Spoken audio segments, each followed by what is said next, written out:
ఈరోజు ప్రజాప్రభుత్వం గౌరవ ముఖ్యమంత్రి ప్రజాపాలన ద్వారా రాష్ట్రంలో అభివృద్ధి సంక్షేమం రెండు కళ్ళ లెక్క తీసుకెళ్లి గత 10 ఏళ్లుగా ధనిక రాష్ట్రంలో చేయనటువంటి పనులు వాళ్ళు అప్పులు చేసినా వాళ్ళు తప్పులు చేసినా ఒక్కొక్కటిగా సర్దిద్దుకుంటూ ఈ తెలంగాణ రాష్ట్రంలో ఎంతోమంది వేలాది కార్యకర్తలు కష్టపడి ఆ రోజు పిసిసి అధ్యక్షుడిగా ఎత్తిన జెండా దించకుండా ప్రజలను చైతన్యం చేసి ప్రజాపాలన అధికారంలోకి వచ్చిన తర్వాత మరి ధనిక రాష్ట్రంలో జరిగిన పనులు అప్పుల తెలంగాణలో మా గౌరవ ముఖ్యమంత్రి చేస్తుంటే కొంతమంది ప్రతిపక్షాలు గిట్టని వాళ్ళు ప్రభుత్వం మీద మాట్లాడితే సరే, కానీ ఇవాళ స్వపక్షంలో ఉండి ప్రజలు ఇచ్చినటువంటి అధికారాన్ని మనం ప్రభుత్వం ద్వారా ప్రజలకు సంక్షేమాలు అందించడమే లక్ష్యంగా ముందుకు పోవాలి తప్ప మొన్న ఏదైతే కొండ సురేఖ గారి సంబంధించిన వాళ్ళ కూతురు కొండ సుష్మిత గారు గౌరవ ముఖ్యమంత్రి మీద మాట్లాడిన మాటలను ఖండిస్తూ ఎంతోమంది ప్రజలు 10 ఏళ్ళు బానిస పాలన వద్దు ప్రజాపాలన ముద్దని చెప్పి తెచ్చుకున్న ఈ ప్రజాపాలనలో మరి అందరం బాధ్యులుగా గౌరవ ముఖ్యమంత్రికి అండగా నిలిచి ప్రభుత్వం చేపట్టినటువంటి సంక్షేమ అభివృద్ధిని ప్రతి గడప వరకు చేరే విధంగా లక్ష్యంగా మనం ముందుకు పోవాలి తప్ప ప్రభుత్వంలో ఉన్న వాళ్ళు మరి ప్రభుత్వం మీద నిరంతరం కష్టపడుతున్నటువంటి గౌరవ ముఖ్యమంత్రి మీద ఈ రకంగా మాట్లాడడం సరికాదు. ఏదున్నా మరి సురేఖ గారు దీని మీద స్పందించి ఏదైతే సుష్మిత మాట్లాడినటువంటి మాటలను తీవ్రంగా ఖండించి పార్టీ అభివృద్ధి కోసం పార్టీ మళ్ళొక్కసారి గౌరవ ముఖ్యమంత్రి రేవంత్ అన్న నాయకత్వంలో మరి రెండోసారి కూడా ప్రజాపాలన రావాలి. ఇక్కడ కాంగ్రెస్ పార్టీ అధికారంలోకి వచ్చి మన భావి ప్రధాని రాహుల్ గాంధీ గారిని ప్రధాని చేసేంత వరకు మనం కలిసికట్టుగా పోరాడాల్సిన అవసరం ఉంది. మరి మన అభివృద్ధి చూసి మన సంక్షేమం చూసి ప్రతిపక్షాలు ఇలా జీర్ణించుకోలేకపోతున్నాయి. ధనిక రాష్ట్రంలో మేము చేయని పనులు మరి అప్పుల తెలంగాణలో అప్పులున్నా వాళ్ళు చేసే తప్పులున్నా ముఖ్యమంత్రి కేంద్రంతో సఖ్యతగా కేంద్రాన్ని ఒప్పించి మెప్పించి మనకు రావాల్సిన వాటాలను తీసుకొచ్చి ఇలా విదేశీ పర్యటనలు పోయి విదేశాల నుంచి కూడా తెలంగాణ అంటే ఇలా భారతదేశంతో కాదు ప్రపంచ దేశాలతో పోటీ పడే విధంగా మన ముఖ్యమంత్రి తీసుకెళ్తుంటే మరి వితిన్ ద పార్టీలో సొంత పార్టీలో ఈ రకంగా మాట్లాడడం చాలా బాధాకరం. మరి ఎంతోమంది పార్టీని నమ్ముకున్న కార్యకర్తలు గ్రామాలలో చాలా ఇబ్బంది పడుతున్నారు. మరి ఎంతోమంది కష్టపడితే మనం ఎమ్మెల్యేలుగా మంత్రులుగా ఇలా అధికారం వచ్చిన తర్వాత మరి ప్రజలకు సంక్షేమాలు అందియాలి, పార్టీని నమ్ముకున్న కార్యకర్తలకు మనం న్యాయం చేయాలి. ఏదనుంటే సిఎల్పి సమావేశం కానీ మన పిసిసి అధ్యక్షుని ఆధ్వర్యంలో గౌరవ ముఖ్యమంత్రి అందరం కూర్చొని మాట్లాడుకున్న విషయాన్ని బహిర్గతంగా ఆ సుష్మిత మాట్లాడడం చాలా తీవ్రంగా బాధ కలుగుతుంది. అదేవిధంగా ఆమె మాటలు తీవ్రంగా ఖండిస్తున్నాం. తప్పకుండా సురేఖ గారు కూడా స్పందించి ఆమె మాటలను ఖండించి పార్టీకి ప్రభుత్వానికి ఎక్కడ కూడా ఇబ్బంది లేకుండా మన ప్రభుత్వం చేస్తున్న అభివృద్ధి కార్యక్రమాలు లోతుగా తీసుకెళ్లాల్సిందిగా వారు కూడా విజ్ఞప్తి చేస్తూ ముఖ్యంగా మా యాదాద్రి భువనగిరి జిల్లాకు సంబంధించి 22A కింద ఉన్నటువంటి నిషేధిత జాబితాలను గత 4 నెలల కిందనే అసెంబ్లీలో నేను మాట్లాడడం జరిగింది. మా ఆర్ఎండ్బి శాఖ మార్చులు కోమటిరెడ్డి వెంకరెడ్డి గారు అసెంబ్లీలో మాట్లాడినప్పుడు కూడా ముఖ్యమంత్రి దృష్టికి తీసుకుపోయి సంబంధిత శాఖ మంత్రి పొంగులేటి సీనన్న కూడా తప్పకుండా మీకు న్యాయం చేస్తాం, కొంత అధికారుల తప్పిదం వల్ల గత ప్రభుత్వంలోనే 22A కింద ఉన్నటువంటి భూములను హైకోర్టు ఆదేశాల ప్రకారం సంబంధిత ఎంఆర్ఓలు కానీ ఆర్టీఓలు కానీ సంబంధిత కలెక్టర్లు అక్కడ రిజిస్ట్రేషన్ ఆఫీసులకు ఈ 22A జాబితా పంపడం వల్ల అది ఆగిందే తప్ప ఈ ప్రభుత్వం 22A పెట్టి ఏ పేదోడికి భూమి గుంజుకోవాలనో ఏ పేదోడికి ఇబ్బంది పెట్టిన లక్ష్యం కాదు.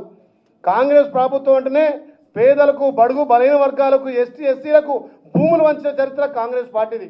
పేదోళ్లకు ఇండ్లు కట్టించిన ప్రభుత్వం కాంగ్రెస్ పార్టీ. అలాంటి కాంగ్రెస్ పార్టీ ప్రజల కోసం ప్రజల సంక్షేమం కోసం పనిచేస్తుంటే ఇలా ప్రతిపక్షాలు చిల్లర మల్లర మాట్లాడుతున్నారు. మా గౌరవ ముఖ్యమంత్రి నాకు పిలిచి మాట ఇచ్చిండు, నువ్వు అసెంబ్లీలో మాట్లాడు, ఇలా సంబంధిత శాఖ మార్చులు మీకు దానికి చేస్తారంటే పొంగులేటి సీనన్న కూడా యాదాద్రి భువనగిరి జిల్లా ఉన్నటువంటి 22Aను తీసేస్తా అని చెప్పి మాట ఇవ్వడం జరిగింది. ఆ దశగా పనులు జరుగుతూ ఉన్నాయి. దీని మీద గౌరవ మంత్రి ఆర్ఎండ్బి శాఖ మార్చులు కోమటిరెడ్డి వెంకరెడ్డి గారు కూడా నాకు హామీ ఇవ్వడం జరిగింది. ముఖ్యంగా యాదాద్రి భువనగిరి జిల్లాలో అధికారుల నిర్లక్ష్యం వల్ల 39,000 మంది కుటుంబాలు ఇవాళ నిషేధ జాబితాలో ఉన్నాయి.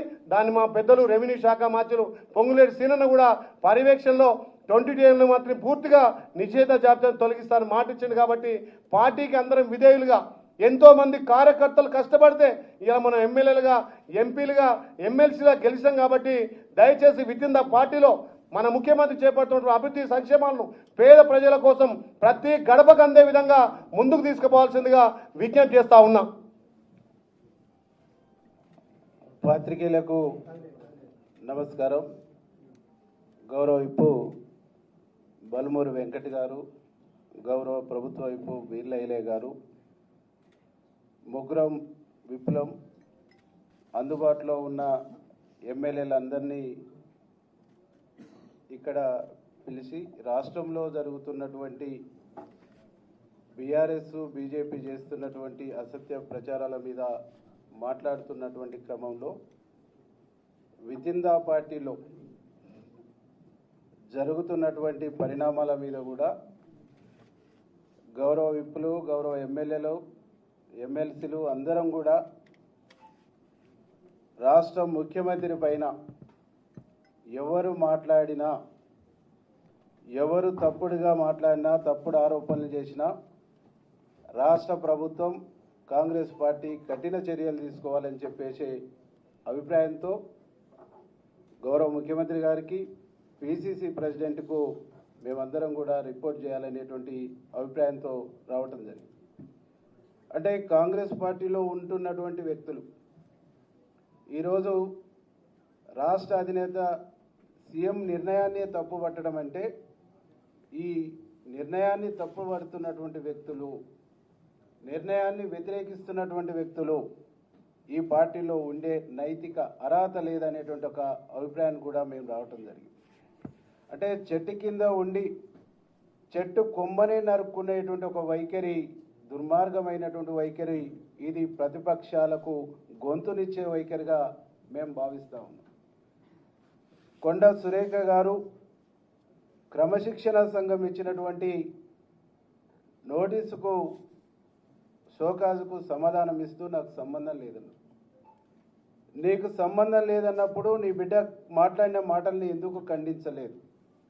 ఎందుకు నువ్వు క్యాబినెట్ మినిస్టర్గా, క్యాబినెట్ మంత్రిగా, కలెక్టర్గా, క్యాబినెట్లో ముఖ్యమంత్రితో కలెక్టర్గా పనిచేస్తున్నటువంటి వ్యక్తులుగా ఖండించవలసినటువంటి బాధ్యత నీ పైన ఉన్నదా లేదా అని చెప్పేసి ఈ సందర్భంగా మేము అడుగుతాం.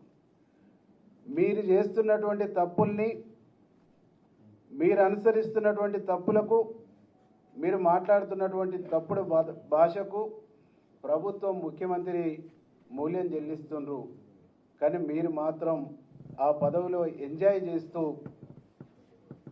మీ ఎంటర్టైన్మెంట్లో ప్రభుత్వానికి, పార్టీని ఇబ్బంది పెట్టేటువంటి ఒక ప్రయత్నం చేస్తున్నారు అనేటువంటి విషయాన్ని ఈ సందర్భంగా మేము గుర్తు చేయదలుచుకున్నాం. కాబట్టి సమంత విషయంలో మాట్లాడినా, ఏ విషయంలో మాట్లాడినా ఎప్పుడూ మీ భాష పార్టీకి తలనొప్పిగానే ఉంది, పార్టీకి తలనొప్పి తెచ్చేటువంటి విధంగానే ఉంది, పార్టీకి నష్టదాయకంగానే ఉంది, పార్టీకి నష్టం కొని తెచ్చేటువంటి విధంగానే ఉన్నది.